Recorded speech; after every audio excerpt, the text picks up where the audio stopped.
O nosso convidado de hoje à Sessão TV Atende é o médico Dr. Ricardo Leão. Doutor, seja muito bem-vindo à Sessão TV Atende. Muito obrigado, prazer.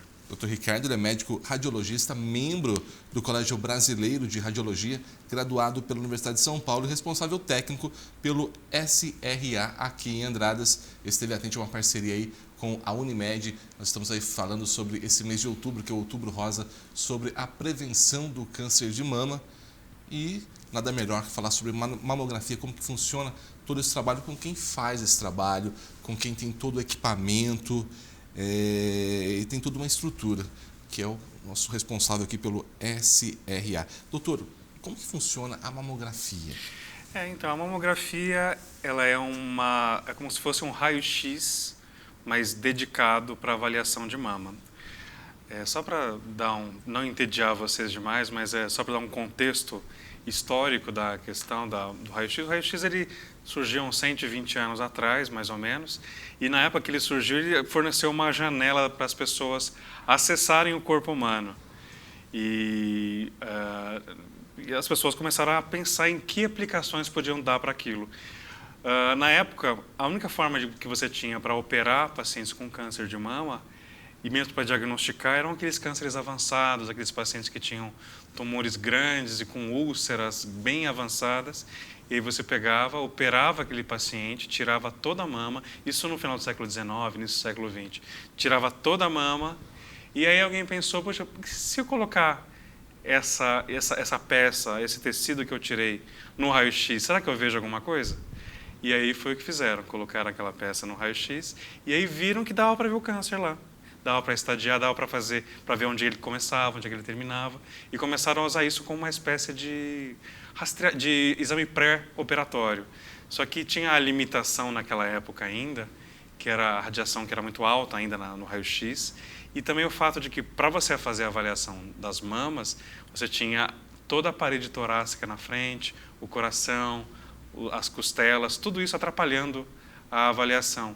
E aí, lá pelos anos 50, 60, tiveram a ideia de de usar duas placas que comprimiam a mama e tiravam o tórax dessa jogada. Aí ficava mais fácil você avaliar, você não tinha tanta radiação. E aí que surgiu a mamografia mesmo, né? Baseada nesse conceito de que você conseguia avaliar coisas pelo raio-x. E aí surgiu essa mamografia e depois, com o tempo, descobriram que era possível ver, mesmo em pacientes sem sintomas, achados na mamografia. E aí, como a mamografia sempre foi uma coisa muito frequente, o câncer de mama foi muito frequente, sempre matou muita gente, resolveram usar isso para rastreamento de câncer de mama. E, desde então, usando os critérios de avaliação da mama e os achados mais precoces, a gente vem conseguindo salvar 40% das mulheres que morreriam. Para você ter uma ideia, em média, em 2018, morreram 600 mil mulheres de câncer de mama. Se não existisse a mamografia, tudo indica que morreria por volta de 900 mil a 1 milhão. Ou seja, 400 mil mulheres foram salvas pela existência da mamografia, dessa técnica que surgiu do raio-x e que avançou até chegar nesse ponto em que a gente está hoje. É uma grande conquista, né? Com certeza. É uma grande conquista e veio dessa curiosidade da gente de tentar ver o que a gente pode melhorar na saúde das pessoas usando a tecnologia que a gente descobre, né? Isso é basicamente o que a radiologia faz e o que foi feito nesse caso também. Tem uma data para ter início, assim, a realização da mamografia? Isso, então. Essa é uma questão interessante e até controversa, porque em 2013, o Ministério da Saúde determinou que as mulheres devem fazer mamografia a partir de 50 anos, com frequência de 2 em 2 anos até 69 anos. Partindo do princípio de que a faixa etária prioritária seria essa, ou seja, o câncer de mama é mais frequente nessa idade. Essa recomendação ela foi rechaçada e ela foi combatida pelo Colégio Brasileiro de Radiologia, pela Sociedade Brasileira de Mastologia, pela FEBRASO, que é a Federação Brasileira de Ginecologia e Obstetrícia, e por várias entidades em todo o mundo que também estavam convivendo com problemas parecidos, assim, com entidades governamentais reduzindo a frequência de exames e as entidades médicas todas pedindo para se fazer mais. De fato, você tem mais câncer de mama em mulheres acima de 50 anos, mas eles existem também em mulheres entre 40 e 50. Você encontra um câncer a cada 400 mulheres que fazem mamografia acima dos 60 anos, mas você encontra um a cada 1.000 e 1.100 em mulheres de 40 a 50 anos. Não é uma coisa negligenciável. E o mais importante é que você encontra tumores em mulheres que estão numa idade produtiva, uma idade em que geralmente elas estão cuidando de filhos e muitas vezes cuidando de pais também. É uma idade em que acho que as pessoas se reconhecem, né? Cuidando dos extremos, né? E tem uma consequência de perda de anos de vida quando a mulher morre por causa disso, que é maior do que... Então a gente acha que, do ponto de vista de saúde pública, vale a pena começar a fazer mamografia a partir dos 40 anos e fazer anualmente, mesmo o SUS não cobrindo. Essa recomendação continua valendo e o paciente, nesse caso, o SUS não cobrindo, a paciente tem que ir por conta própria ou pedir para o mastologista dela ou por conta própria se procurar os serviços e tentar fazer, porque isso é questão de autocuidado mesmo e de responsabilidade para com seus pais e seus filhos, né? Por isso é importante fazer mesmo com essa recomendação em contrário do Colégio Brasileiro de do Ministério da Saúde, que tem um objetivo mais de poupar recursos, né? Eles querem, os recursos são finitos, você tem que usá-los onde teoricamente precisaria mais, a população prioritária. Mas a gente individualmente, eu, por exemplo, faria mamografia na minha esposa, na minha mãe, todo mundo que tivesse há mais de 40 anos, então eu não poderia pensar diferente disso para qualquer outra pessoa, né? O que a mulher deve esperar no dia que ela vai fazer a mamografia, doutor? Então, a mamografia, muitas mulheres têm um pouco de receio em relação à dor, em relação ao que vai acontecer lá durante o exame, por isso é importante essa questão. Quando a mulher chega para fazer o exame, ela é orientada a colocar um avental. Nós temos lá técnicas profissionais, técnicas em mamografia, que sabem posicionar o paciente adequadamente, de uma forma que cause o mínimo de dor possível na hora da realização do exame. Ela fica na frente do aparelho, introduz a mama entre aquelas pás que eu comentei antes e vai ser feita uma compressão leve. Algumas mulheres reclamam que dói um pouco, mas, em geral, é como aquele sintoma que você tem quando vai medir a pressão, sabe? Você mede a pressão, aquela compressão, é aquilo que você sente. E dizem que, em geral, dói menos até do que uma coleta de sangue. Em alguns casos pode ser um pouco mais doloroso, principalmente mulheres em idade fértil, e nesses casos a gente recomenda que a mulher faça o exame na primeira semana depois do ciclo, porque a mama vai estar com menos hormônios e ela vai estar menos dolorosa. E se o paciente tiver realmente o histórico de fazer exames e sentir dor, a gente recomenda que ela comente isso com o técnico, ou mesmo na hora de marcar o exame, que aí, em alguns casos pode ser dado até algum analgésico. A pessoa usa um analgésico que frequentemente ela usa, e isso vai aliviar a realização do exame. Mas, em geral, não causa dor, não é algo tão incômodo. Depois, esse processo todo, da hora que o paciente entra na sala até a hora que o paciente sai da sala, leva por volta de 15 minutos. São colhidas 2 imagens de cada uma das mamas, e aí o paciente depois é liberado e depois de alguns dias ele vai receber o seu relatório.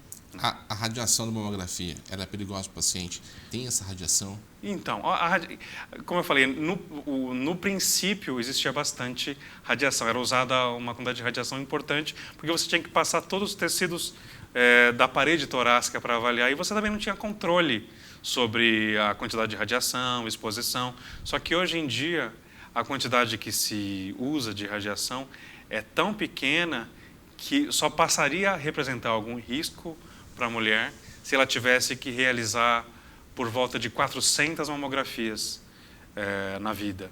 E nenhuma mulher vai fazer 400 mamografias na vida. Isso não vai acontecer. A mulher, em média, faz aí, no máximo, começando aos 40 anos e parando aos 70, por no máximo aí umas 30 mamografias, às vezes alguma outra de complementação, mas não mais do que isso. Então, não existe nenhum risco da mamografia causar problemas, da radiação causar problemas, e também não existe chance de tumores de tireoide. É outra preocupação que as pessoas têm, que as mulheres têm. E teve uma época em que o pessoal começou a recomendar de forma errada que se usasse protetor de tireoide em paciente com mamografia. Mas, como eu falei, o risco é tão pequeno, e a presença do protetor de tireoide também é uma coisa que causa alguns artefatos na imagem que não vale a pena. Não existe razão para se preocupar em relação à radiação na mamografia. Pode se fazer sem qualquer tipo de preocupação. Quando sai o laudo da mamografia, tem lá o BIRADS, pronunciei correto? Isso, exatamente, BIRADS. E todo mundo se assusta com ele. Exatamente. Então, o que é o BIRADS? Antigamente, qual que era o que existia na radiologia antes e na mastologia? Você tinha médicos diferentes, de escolas diferentes, vendo as imagens, interpretando elas de formas diferentes, passando esses relatórios para mastologistas que também operavam, cada um deles de acordo com a sua experiência, a sua escola médica de origem. E isso fazia com que um achado A, que para uma paciente era benigno e levava a uma observação em 6 meses, esse mesmo achado, se você levasse para um outro mastologista, para um outro radiologista, ele ia dar uma outra interpretação e ia ser indicado uma outra coisa. Isso causava um ambiente de insegurança para todas as partes envolvidas, né?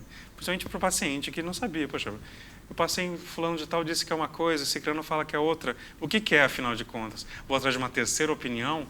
Isso não era... E era um problema muito sério, isso justamente pela consequência de um diagnóstico errado e pela frequência dos achados, tudo. Por isso que foi necessário criar-se uma uniformização para isso. Isso começou nos Estados Unidos, e atendendo a essa dificuldade, e como era uma dificuldade que existia no mundo inteiro, os outros países também adotaram aquilo.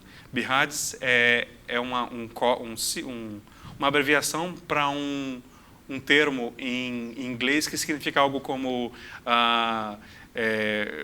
Sistema Unificado para Avaliação e Relatórios em Medicina Mamária, em Imagenologia Mamária. É basicamente isso, é isso que quer dizer o significado, esse é o significado. Ou seja, uma vez que todos os médicos estavam falando a mesma língua, e esse é o primeiro passo que o BIRADS proporciona, o segundo passo é você fazer aquilo ter uma aplicação prática, né? Por exemplo, indo para um exemplo prático meu, chega a minha mãe para fazer uma mamografia e eu avalio a mamografia da minha mãe. Eu tenho que saber que aquele achado que eu encontrei, eu posso falar assim, olha mãe, isso aqui que tem aqui, eu classifiquei, olhei no BIRADS, o BIRADS falou para mim que isso aqui é uma categoria 2, então você pode ficar tranquila. Eu tenho que ter certeza de que aquele achado vai me deixar tranquilo. Ou então, o oposto, achei uma coisa, classifico de acordo com o que o BIRADS me orienta e faço a conduta que o BIRADS me orienta também. E aí, nesse caso, justifica-se fazer uma biópsia porque tem uma chance maior de ser um tumor. E aí eu faço isso sem ter o risco de estar submetendo a minha mãe a um procedimento desnecessário. Eu tenho que ter essa segurança. E é isso que o BIRADS faz. Se você tem uma mamografia que é normal, você classifica ela entre 1 e 2. Normal é 1 e 2. Com chance de ter câncer é 4 e 5. 1 e 2 normal, 4 e 5 alterado. E quando você não tem certeza absoluta, mas ainda não se justifica uma biópsia, nesses casos a gente faz um acompanhamento em 6 meses e a gente classifica isso como 3. Sempre baseado naquela classificação que a sociedade americana, que o BIRADS nos proporcionou, e tendo a segurança de que aqueles achados foram exaustivamente testados e comprovou-se que aquilo geralmente vai ou evoluir benignamente ou evoluir para alguma coisa mais grave, mas a gente tem aquela retaguarda do BIRADS para saber isso. E também tem outra categoria, que é o 0, que aí indica só como uma complementação. Você vai e faz um outro exame para complementar. Mas é basicamente isso que é o BIHADS. Ele normatiza e deixa a linguagem, faz as pessoas falarem a mesma língua, e ele define também a conduta que vai ser tomada. Mas, assim, a maioria das mamografias é BIHADS 1, 2 e 3, e quando a mulher pega a mamografia e vê essas coisas, ela não deve se preocupar, que não, em geral não é nada grave. Doutor, eu queria agradecer a participação do senhor, esses esclarecimentos importantes, que eu acho que isso daí é dúvida de muitas mulheres que fazem a mamografia. Muito obrigado por esses esclarecimentos e, claro, ter uma próxima oportunidade falando um pouco mais sobre esse trabalho que o senhor desenvolve aqui. Muito obrigado, agradeço. Conversamos hoje na sessão TV Atente com o Dr. Ricardo Leão, médico radiologista.